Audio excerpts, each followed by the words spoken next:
On discute en antenne, et là une information vient de fuser du côté de Stéphane. Le cognac dont nous allons parler maintenant remonterait à Dave. C'est ce que vous avez dit en antenne. J'ai dit Stéphane. des bateliers hollandais. Excusez-moi, c'est vrai. oui, comme batelier hollandais, je ne connais que Dave. Voilà, c'est Olivier Pouls, racontez-nous l'histoire du cognac. On va tout de suite trancher un débat. Le cognac vient évidemment de Cognac et de la ville de Cognac. Mais ce ne sont pas les cognacais eux-mêmes, ni les paysans autour qui produisaient du vin, qui ont inventé ce qui est aujourd'hui l'une des plus célèbres eaux-de-vie du monde. On doit l'invention du cognac eau-de-vie, comme vient le dire Stéphane, aux bateliers hollandais. Alors pourquoi ? Tout d'abord parce que la région de Cognac était connue depuis l'Antiquité pour produire du vin. Un vin de qualité assez moyenne d'ailleurs, beaucoup de vins blancs avec des degrés alcooliques assez faibles. Et les bateliers hollandais étaient traditionnellement des grands marchands. Ils se rendaient dans la région pour venir y acheter notamment du sel. Ils achetaient du sel, ils achetaient aussi du vin. Et ils se sont rendus compte que malheureusement, ce vin, il voyageait très mal. Surtout que pour remonter en Hollande, ça prenait un petit peu de temps. Et donc quand on arrivait en Hollande, le vin, il avait tourné, il avait plus bon goût et on pouvait en tout cas pas du tout le conserver. Et les Hollandais, ils maîtrisaient déjà à l'époque une technique très intéressante, mais que eux n'ont pas inventé, qui remonte à beaucoup plus loin, c'est la distillation. Ils se sont rendus compte qu'en distillant ce vin, on arrivait à le faire vieillir nettement mieux. Mais à l'époque, on ne maîtrisait qu'une distillation simple, ce qu'on appelle la simple distillation. On utilisait un alambic, et puis ça permet par évaporation d'enlever une partie de l'eau et donc de renforcer le degré alcoolique du produit.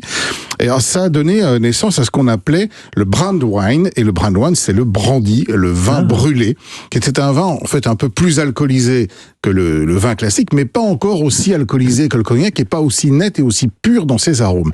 Alors ça vient un peu plus tard, c'est le XVIIe siècle, avec l'apparition d'une nouvelle révolution qui, elle, est inventée dans la région, selon la légende, par le chevalier de la Croix-Marron, et c'est la double distillation. Donc c'est Cognac qui l'a inventé quand même. Et donc évidemment, là naît réellement l'eau de vie telle que nous la connaissons, c'est-à-dire une eau de vie qui est distillée et qui sort de l'alambic à des degrés d'alcool très élevés, degrés d'alcool qui sont ensuite réduits. Une bouteille de cognac autour de 42 degrés. C'est déjà pas mal. Ce qui est déjà pas mal.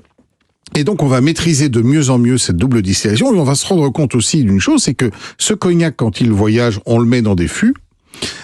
Ces fûts de chêne, ils mettent du temps à arriver là aussi à destination. Alors là, c'est plus qu'en Hollande, c'est aussi en Angleterre, etc. Et quand il est arrivé à destination, il est meilleur parce que tout simplement le fût, le fût lui a permis de vieillir, de prendre les arômes naturels qui sont contenus dans ces fûts. Et c'est donc à partir de ce moment-là qu'on va se mettre à faire vraiment du cognac tel qu'on le connaît, c'est-à-dire de la distillation de vin local. Aujourd'hui, c'est de l'Uni blanc le cépage, un vin de qualité assez moyenne s'il faut le boire comme ça. Il est distillé et il est ensuite vieilli dans des fûts de chêne. Et ce sont ces fûts de chêne qui vont donner véritablement la qualité et la typicité à ces cognacs. Au XVIIIe siècle vont naître les grandes maisons de négoce qu'on connaît, Martel, Rémy Martin, Delamain, Hennessy, etc. Et puis, le cognac va connaître une expansion fulgurante en termes de volume de production, puisque en 1877, on a 282 000 hectares qui produisent du cognac. Malheureusement, la crise du phylloxéra va elle aussi passer par là, ramener le vignoble à 40 000 hectares.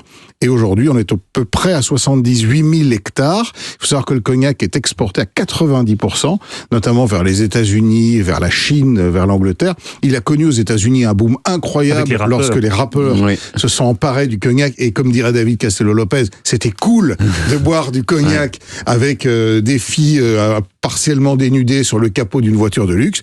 Alors ça a boosté complètement les ventes de cognac, qui ont un petit peu quitté l'idée du digestif, de l'image dont on parlait tout à l'heure dans son château au coin de la cheminée, pour devenir une boisson plus jeune, notamment utilisée en mixologie.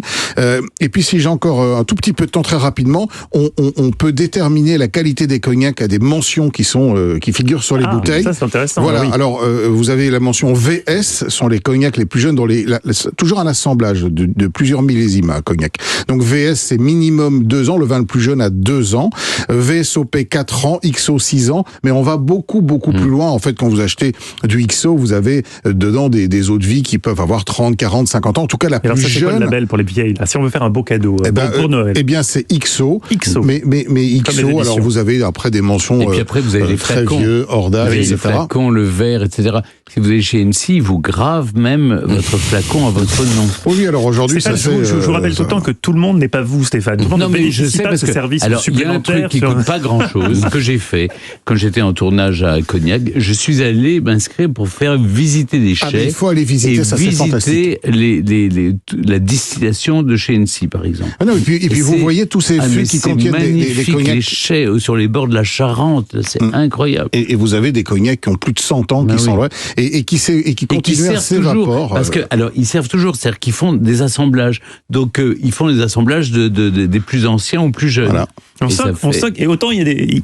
Il y a des sujets, oui. Il y a des produits qui vous intéressent modérément. On sent que le cognac, ça vous parle. Et la part des anges, c'est ce qui s'évapore chaque année. Il faut qu'on s'arrête malheureusement. On boira un cognac un autre jour. Merci beaucoup, Olivier. On retrouve toutes vos recettes sur le site europe1.fr.